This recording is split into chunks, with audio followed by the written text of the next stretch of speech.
भारत की लीडरशिप ये अच्छी तरह समझ ले कि पाकिस्तान की न्यूक्लियर कैपेबिलिटी उसे इनेबल करती है कि पाकिस्तान का कोई भी लीडर भारत के लीडर्स की आंखों में आंखें डालकर उनको बता सकता है कि हम आपकी धमकियों से डरने नहीं वाले। सबसे बड़ी जो बातें डिस्कस हो रही हैं एशिया के अंदर कम से कम वो तो इलेक्शंस ही हो रहे हैं और भारत के इलेक्शंस हो रहे हैं।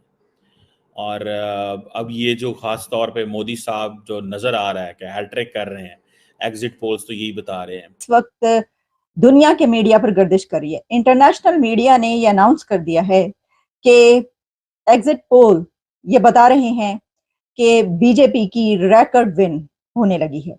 Colonel doctor Helen Mary Robert Pakistan army में मेरिट और कौमी नुमाइंदगी की एक और जिंदा मिसाल हैं।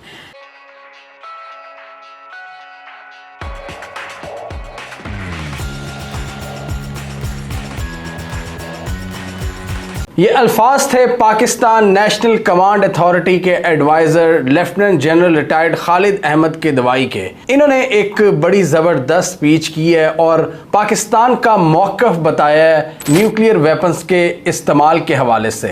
जो नो फर्स्ट यूज़ पॉलिसी की बात होती है, NFU पॉलिसी भी कहा जाता है इसको, जब न्यूक्लियर की बात की जाती है उस हवाले से बहुत से मुल्कों का क्या इसमें पॉइंट ऑफ व्यू है। तो लेफ्टिनेंट जनरल खालिद अहमद किदवाई जो हैं ये इस वक्त नेशनल कमांड अथॉरिटी के एडवाइज़र भी हैं। इन्होंने पाकिस्तान का मौक़िफ़ बड़ा क्लियरली पेश किया है और भारत जो धमकियां लगा रहा है आजकल उसके पेश नज़र उन्होंने पाकिस्तान की पोजीशन को वाज़ेह किया है। इससे हमें बहुत हद तक ये जानने में मदद मिलेगी कि पाकिस्तान की न्यूक्लियर वेपन्स को इस्तेमाल करने के हवाले से क्या पॉलिसी है, भारत की क्या पॉलिसी है और दूसरे मुल्क इस हवाले से क्या सोचते हैं। तो आया है ये director general strategic plans division यानी SPD भी रह चुके हैं। SPD पाकिस्तान के जो न्यूक्लियर वेपन्स हैं और जो पूरा न्यूक्लियर प्रोग्राम है उसकी हिफाजत करती है और पाकिस्तान के जितने भी कन्वेंशनल और नॉन कन्वेंशनल न्यूक्लियर वेपन्स हैं उनकी सिक्योरिटी का काम SPD के ज़िम्मे है। जनरल किदवाई ने इस कन्वेंशन में दो टोक अल्फाज में भारत को पैगाम दिया है और वो दो टोक अल्फाज क्या थे। उन्होंने कहा कि Pakistan does not have a no first use policy and I repeat that for emphasis, Pakistan does not have a no first use policy. उन्होंने कहा कि पाकिस्तान की न्यूक्लियर वेपन्स को इस्तेमाल करने के हवाले से नो फर्स्ट यूज पॉलिसी नहीं है, पाकिस्तान इस पर अमल दरामद नहीं करता। अब नो फर्स्ट यूज पॉलिसी क्या है, इसको NFU भी कहा जाता है when it comes to nuclear weapons और उनकी यूजेज। न्यूक्लियर वेपन्स जैसा कि हम सबको पता है बहुत डिस्ट्रक्टिव वेपन्स होते हैं, वेपन ऑफ मैस डिस्ट्रक्शन भी इन्हें कहा जाता है। तो ये शहरों पे अगर गिराए जाएं तो बड़े बड़े शहर तबाह हो जाते हैं। 1945 में जब न्यूक्लियर वेपन्स ने इतनी तरक्की नहीं की थी उसके बावजूद उन्होंने दो बड़े शहरों को उड़ा कर रख दिया था। नरेंद्र मोदी साहब थर्ड टर्म लेने के लिए वापस आ चुके हैं।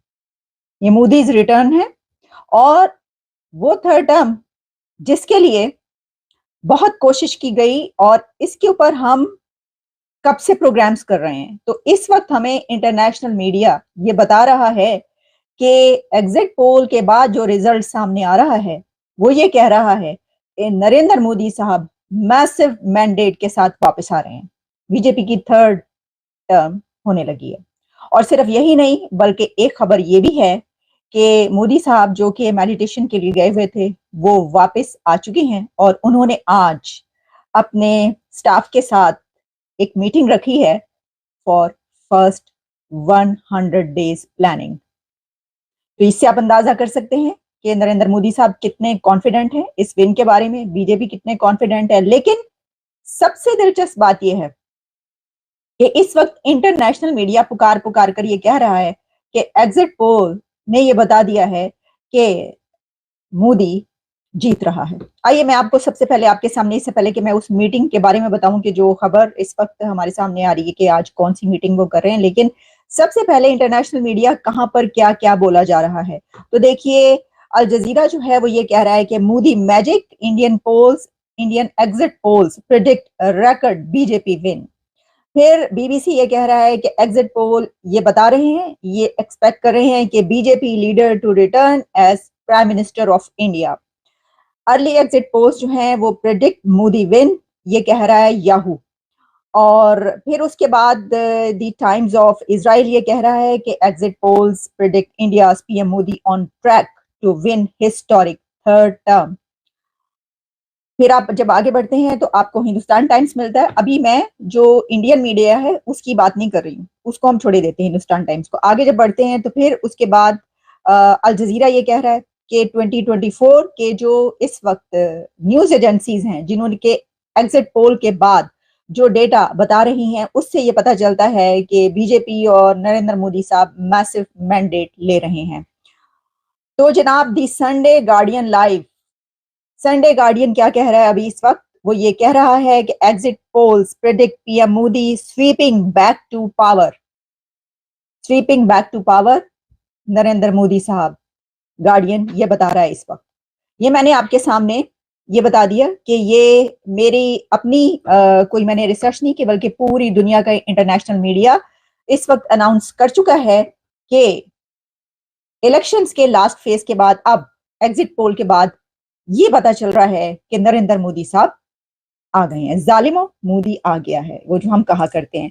तो चलिए जरा एक और खबर जो मैंने आपको बताई उसकी तरफ बढ़ते हैं, फिर जरा इसका तज्जिया भी कर लेंगे कि क्या ये सूरत हाल है। और जो खबर एक और है जो कि हमें हिंदुस्तान टाइम्स दे रहा है, और वो ये है कि जो एक रिव्यू मीटिंग नरेंद्र मोदी साहब आज एक रिव्यू मीटिंग होल्ड करेंगे, रख रहे हैं, जिसमें जो उनके ऑफिशियल्स हैं, स्टाफ ऑफिशियल्स, उनके साथ जो फर्स्ट 100 डेज हैं थर्ड एग्जीक्यूटिव टर्म के, उसको प्लान किया जाएगा। और ये जो बीजेपी लेड एनडीए अलायंस है, ये तकरीबन जिसे वो कहते हैं ना बिग स्वीप है जी। ये तकरीबन जो 5 जिसे आप कह लेना कि पोल्स जो कि प्रोजेक्ट कर रहे हैं, डिफरेंट किस्म के 5 पोल्स जो हैं, वो तकरीबन 350 सीटें इस कोलिशन के लिए। अगर उन्होंने 400 कही हैं और 300 आई हैं, 350-60 के करीब आ रही हैं, तो I still consider this is a big deal. मतलब the important thing is yet you have an incumbency factor, you have a 10 years rule, that's where people are voting you। मैं राहुल गांधी साहब को देख रहा था, वो मीडिया से खिताब कर रहे थे, मुझे तो बड़ी हल्की बातें उनकी लगी। उन्होंने पूछा कितनी सीटें लेंगे, उन्होंने कहा सिद्धू मूसेवाले का गाना सुना है 295। क्वेश्चन ये है कि Rahul Gandhi himself is a leader, how can he go for a Sidhu मूसेवाले? को वो कैसे कहेंगे कि भाई उसका रेफरेंस क्यों देंगे? सिद्धू मूसेवाला एक अच्छा सिंगर रहा है, मतलब इसमें कोई शक नहीं है, बट फॉर अ पॉलिटिशियन, मतलब उसकी अपने हर लफ्ज जो है उसकी वैल्यू है। So the politician start coating others, और वो भी सिंगर्स को,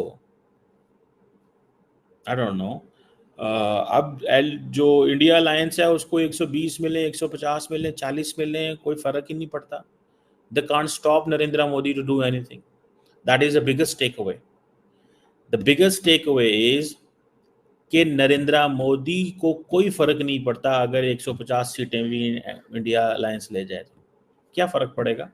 If Narendra Modi wants to get something done through the constitution, the parliament, he will get it done, and he is coming with a full force। ये एक चीज बड़ी important take away ये भी है कि जो तमिलनाडु, केरला और ये सारा जो था, यहाँ भी ये चीजें आती हैं कि जिसे वो कहते हैं ना कि ये बड़े इंपॉर्टेंट एरियाज रहे हैं, ठीक है, साउथ के एरियाज हैं ये, और बड़े इंपॉर्टेंट रहे हैं। सुनने में आया कि BJP has able enough to make break through